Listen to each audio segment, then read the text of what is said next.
Afternoon mga viewers, ngayon naman ang gagawin ko ay masarap na embutido, healthy itong panghanda, pambenta. Ayan, meron akong 2 pounds na ground pork. Kakailanganin yung 2 piras, 12, 1 dozen na Vienna sausage, tapos 3 pirasong nilagang itlog. Hihiwain nyo yan. 1/2 cup ng sweet pickles. Yan, pickles.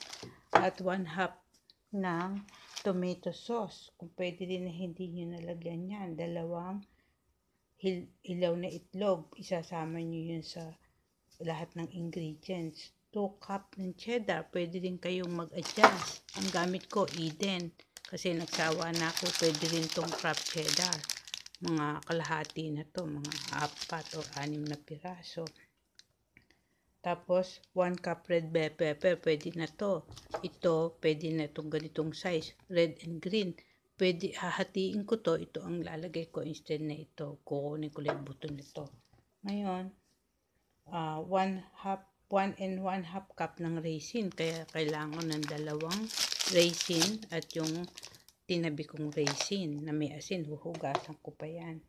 1 cup carrots, yan, carrots, hiwain yung maliliit, mince, and 1 cup onion, salt and pepper, at 2 cup ng bread crumbs or tasty bread, mga 4 na piraso na to. Hihimayin nyo, ihahalo nyo lang lahat ng ingredients, tapos meron kayong aluminum foil, i-roll nyo, tapos ibubuhol nyo sa magkabilang gilid. Since pwede rin itong manipis, pwede rin yung heavy duty na yung asin, maglalagay kayo sa ground black pepper, depende sa gagamitin yung